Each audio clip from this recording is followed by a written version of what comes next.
Welcome everyone in this new video on Figma. Today we're going to look at the auto layout feature, which is a property that can be assigned to frames we use and components. It allows us to create designs, then where we go and define from the outset some fixed dimensions, and others instead will automatically grow to fit the space or shrink to fit the space, even as their content changes. This is a very useful solution so that we don't have to go and move or resize all the elements by hand when we need to add new layers, accommodate longer text strings in the text boxes, or maintain alignment as projects evolve. Some more common uses of automatic layout are therefore create buttons that grow or shrink as you change the text label, create lists that adjust when items are added, removed, or hidden, combine automatic layout frames to create complete interfaces. To fully understand this functionality today, we will look at the functionality through some individual elements and then try to redo this small section, this small card together that I did before. Let's start with a button. Let's create a rectangle with some corner radius and give it a color that we want. Then we write some text, maybe a command sign in, change the body and the font weight and also the color if we want. Then we put it inside the button. We select both of these elements and then we simultaneously click on the keyboard Shift and the letter A, Shift A, which is the keyboard shortcut for auto layout precisely, which pops up here on the right panel. Let's start to see the first options. We have here at the bottom the padding, the horizontal one at the side extremes, and the vertical one at the top and bottom extremes. We can also have 4 independent margins by clicking here and entering the measurement one by one. We decide, for example, to set them like this for now, but then we come back to same option. And we see that our button has become a responsive button. This means that if we increase our text or delete some of its space, it will expand or shrink to accommodate, while still maintaining the same margin measurement. We know that this happens, however, because up here we have selected for resizing both horizontally and vertically the function hug, embrace, wrap, which precisely make possible the space-fitting effect we have just seen. If, on the other hand, we change to fixed size, we see that the button remains as it is without adapting to the content. Let's now create another auto layout element with 3 different elements though. For example, 3 small rectangles by copying them by holding down Alt or Option and dragging. Select the whole thing and do Shift A and the options from before will appear. Let's expand this box here a little bit and we see that the box mode settings change from hug to fixed because they no longer precisely wrap the elements, and we also see the other icons. These here represent the direction, which describes the way the auto layout frame will scroll.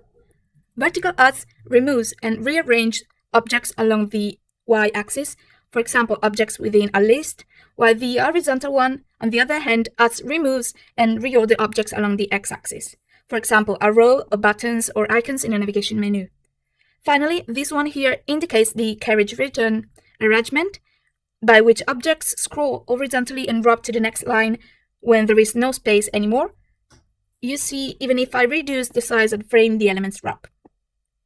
With this icon here, we change the distance between the elements within the same auto layout section, and it will always increase by the same amount between all the objects that we have, in this way, as you see.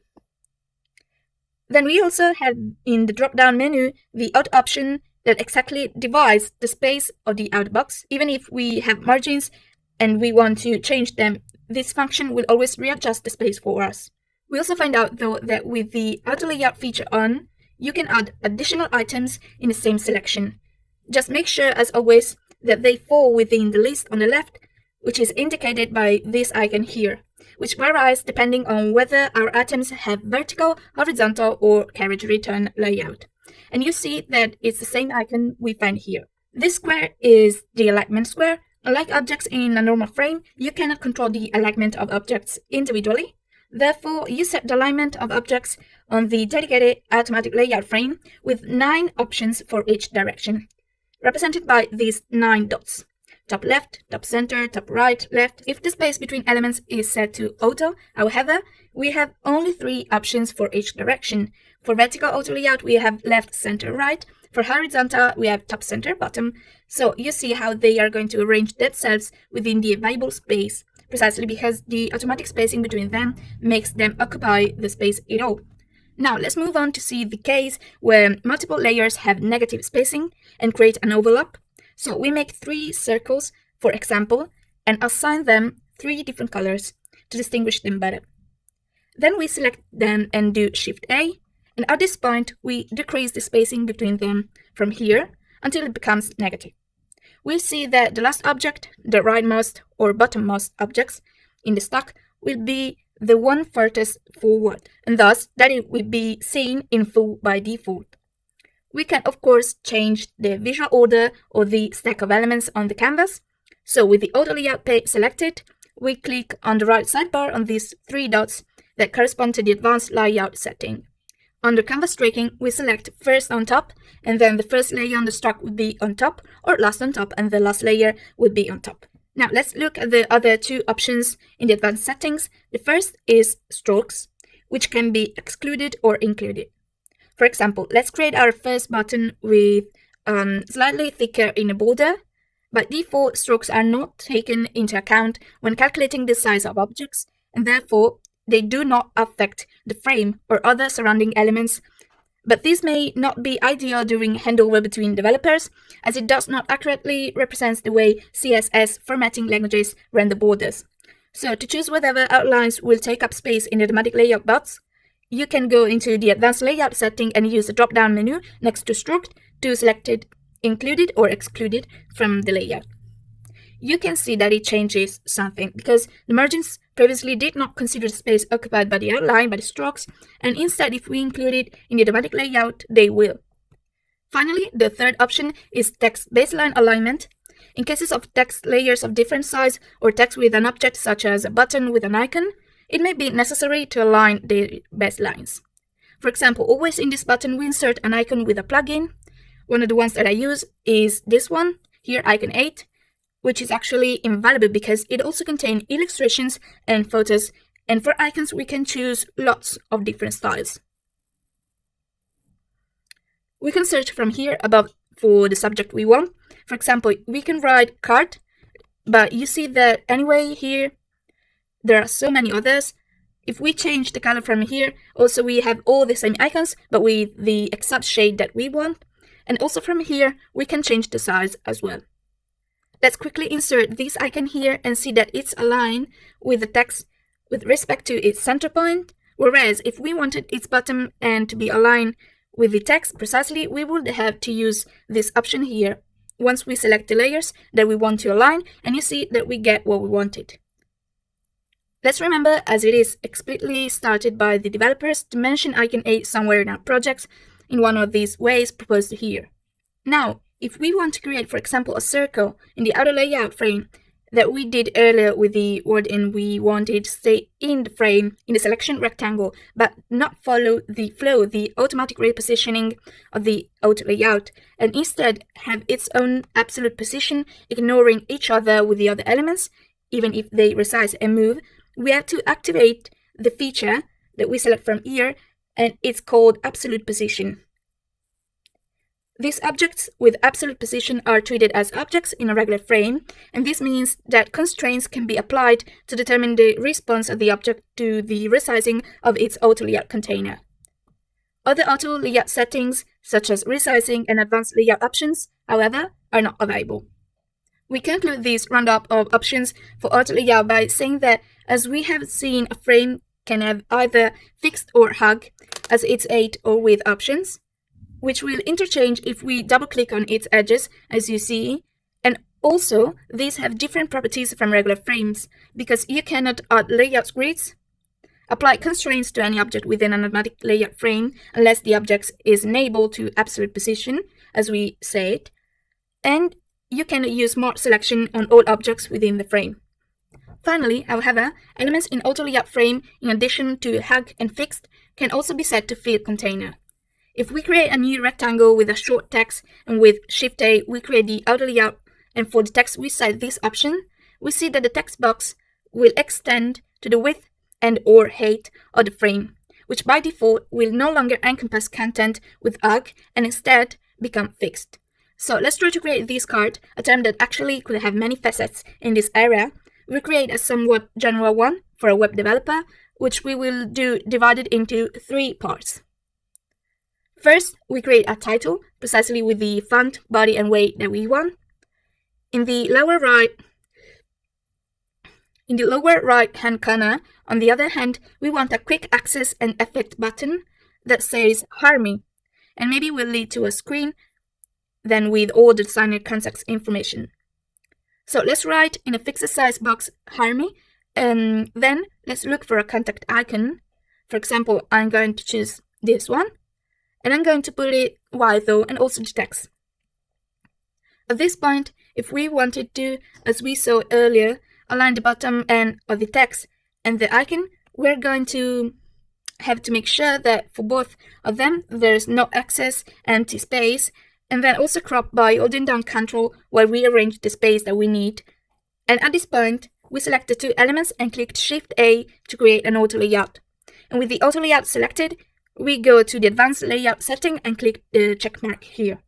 At this point, we can create the auto rectangle at the bottom by clicking Fill and giving a fit to the rectangle, and then increase the padding as we want.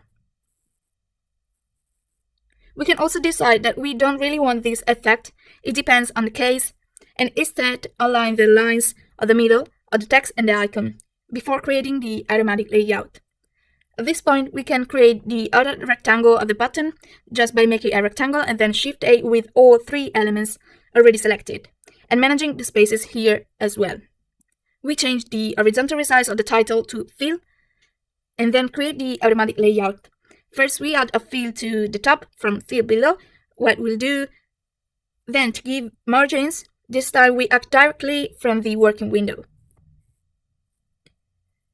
If we hover the mouse over here at the extremes, we'll see pink handles appear.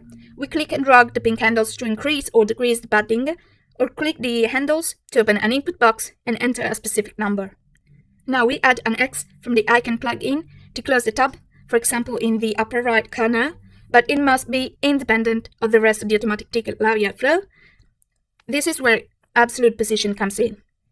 And we apply constraints from here to determine the response of objects when the automatic layout pane resizes. Now we also add a text on this side, for example, see more, but we see that we can fit it where we want it, and that's because all the elements in this frame automatically sort vertically. So we had to make a footer to have a single element. So we do Shift A, having selected both the button and the see more text together. For the footer, we therefore set the vertical resize to hide content and the spacing mode to space between. Let's click on the alignment box and press X to toggle the spacing mode between bundle and space between. Let's create 3 sections of the board for now. Let's write lorem ipsum, for example, as a headline, and then with another plugin called lorem ipsum, this one here, we can go and automatically fill our box with just the right amount of text that we need. So let's go and create this box and set it to autofill. Now we're also going to add an icon that we like, and selecting it where we're going to press Shift A. We're going to give spaces in the margins, and then we're going to give a stroke that we're going to round slightly like the button. Let's duplicate this frame and go and change the icon, and then let's do it again. Finally, let's select all the 3 of these frames and make them a single layout frame that runs horizontally. But we can now insert it into a vertical layout of the main tab, of the main card. Finally, we update the actual card, set the horizontal resize to fixed, the vertical to hawk, and the spacing mode to popped. Now the title can affect the content horizontally when we resize it, and it can be affected vertically by its children element. As a bonus, we add a side indicator on the left edge of the activity card that we resize vertically when the title becomes higher or lower. First, we create a tall, thin rectangle about so that it matches the current height of the title. We round the edges using the corner radius and update the color. Then we drag the indicator to the top and activate absolute position. We vertically center the indicator with the title and update its constraints to top and bottom and left. Now, every time the title grows or shrinks vertically, the tab of the title we resize, and thus the indicator we also resize as we intended. Well, I will say that's it for today. Thank you for watching so far. If you found the video interesting, please leave a like and a comment. For any doubts or suggestion, subscribe to the channel, and if you feel like supporting us, you can also join as a supporter to help us create new content, and we will see you in the next video.